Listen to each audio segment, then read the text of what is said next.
When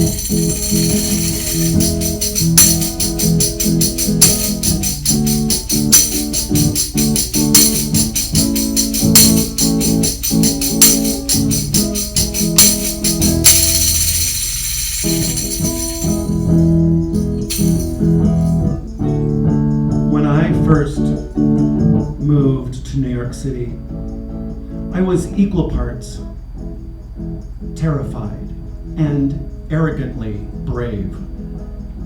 I was, however, 100% terrified of the subway system, and realizing this was something I must necessarily get over, I filled my pocket with subway tokens one day and decided I would just ride around, desensitizing myself to the comings, rumblings, goings, and cast of characters one encounters in the New York underground. I started on the 1 train, made my way over to the N and the R, and then finally into the dark and dirty C&E train. I was on the C train when we rolled into Spring Street Station, and realizing I was in Soho, I got off. I thought that the Stephen Sprouse boutique was on Wooster Street. So for me, finding it, going inside this high-tech, day-glow bright and alternately severe black, rock and roll, loud, very intimidating environment was one thing. Staying, shopping, hanging out, introducing myself, getting to know the kids that work there. Oh, I don't know, maybe thinking I could get a job in such a place next to these otherworldly, super hip, very cool New York City kids was another thing entirely. I left the boutique and made my way down the street, wandering into a gallery that had several Andy Warhols, some Mark Staubys, and Keith Haring on the wall. I thought this was some kind of reward for my hard efforts that day. The gallerist came over and started chatting me up. I thought maybe he was flirting with me. I didn't know. I couldn't be sure. I was never good at recognizing that. I didn't have a lot of game. He told me how he had just sold Annie Lennox, an Andy Warhol, the day before. And this made me immediately think of two things. One, I decided this meant Annie lived somewhere in the neighborhood, and I was going to keep a lookout for her. And two, thankfully, Annie's doing okay. She can afford an Andy Warhol a year after his death.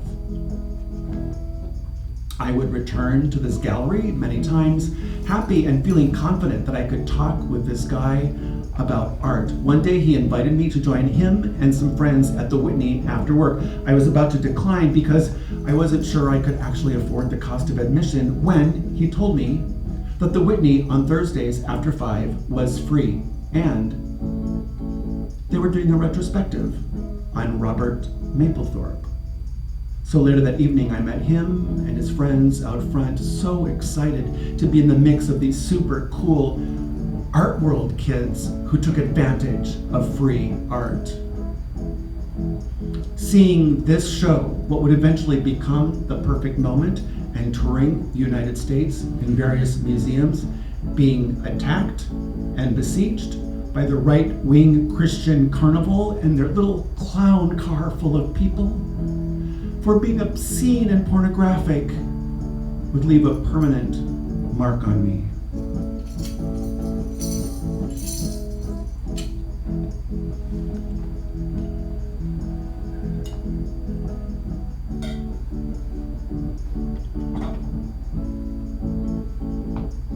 I was aware of Robert's flowers, his photographs of Patti Smith for album covers, and other celebrity portraits. So making my way down the halls of the Whitney where these pictures silently held their place was really like running into an old friend or meeting a celebrity for the very first time. Glorious prints with such deep, intense blacks, I was sure I could slide my fingers into their depths, trailing ripples in black water at night. Soft, luminous bodies, their beauty matched by how he captured them, and his flowers, deeply religious visions, reverent and containing an occultish air, tinges of hidden mystery in their folds, satanic shadows cast off their form as they were perfectly lit. I was falling deeper and deeper into Robert's work. I couldn't tell what part of the pictures to focus on. What I wasn't prepared to see were all the nude people. Naked men, partially dressed in business attire, zippers open with cocks hanging out, their genitals wrapped in some kind of trap, barbed wire and rope, encasing it all. And then, in all his glory, was Robert. He stands with his back to the camera. He is clothed in nothing more than a leather vest with leather chaps covering his thighs. He looks over his shoulder and stares down the viewer. One boot-covered foot is up on a sheet-covered riser. His legs are spread wide, and he crouches, revealing the handle of a bullwhip he has shoved into his asshole. The tail of the whip hangs out and down past his legs, slithering on the floor. I'm deeply disturbed by this picture. I'm nervous looking at it with so many other people around me looking at it also. I feel exposed. I feel ashamed. I feel complicit. Then at the very end was a close-up of Robert. He is holding a cane with a skull for the handle, but all you see is his hand, the skull, and Robert's face.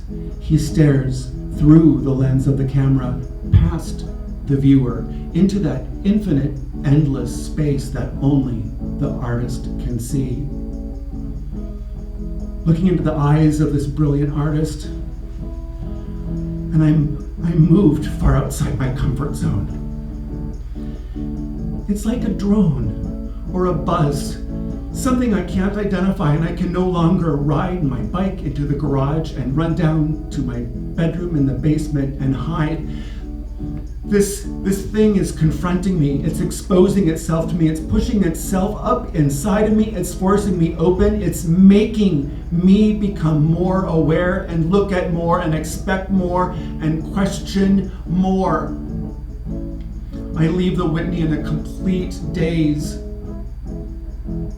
I walk home slowly, my mind a ramble. As I head home to my apartment in Hell's Kitchen, it's like I've been put into some kind of movie. I'm in slow motion, but everything around me is speeding past me. It's a warm, hot August night. It's humid. There's water and dew and moisture everywhere. The lights of the taxis are bouncing off everything. Lights of windows and neon signs are sparkling, illuminating everything. I can smell the linden trees and the sycamore trees wafting off of Central Park. And I feel like I'm being pushed down underground into a train with this cast of characters. Jesse Helms attacking the NEA, taking away rights and privileges for artists. I myself am a newly minted gay boy, fresh in this city, vulnerable to HIV and AIDS. I think about Tipper Gore, busy putting stickers on record album covers, warning parents about the bad words inside, making sure that Guns N' Roses records are not allowed in Walmart, but they can still sell your kids their fucking guns. I think about the dim-witted, murderous Ronald Reagan and his hateful, horrible wife, Nancy. We're in a train, we're leaving the East Coast, but it's a transcontinental railroad. It's pushing its way across this beautiful land. It's decimating the Indians and those it doesn't kill. It's colonizing, it's wiping out the migratory path of the buffalo and eliminating millions of them, which in turn ruins forever 80% of the plant life that grows across the U.S. because the buffalo that migrated and carried these seeds across the land are no longer there. This train is heading for the coast to the Pacific Ocean. And way back in New York Hospital, Robert Mapplethorpe is dying of that moment of HIV/AIDS. And I think about the photographs that I just saw. and what it did to me, how it affected me so deeply. I'm so grateful to be in New York, to experience this, to see all of these artworks, to be exposed to these ideas. I think about Robert's pictures I just saw, and I realize the complete and total impossibility of them being pornographic or obscene, because the distance between what this artist saw in their mind and what they produced was indiscernible. It spoke the language of God in a visual production.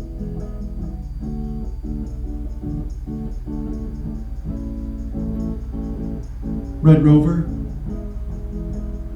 Red Rover, Red Rover, Red Rover, sent all the kids over. Red Rover, send all the kids over.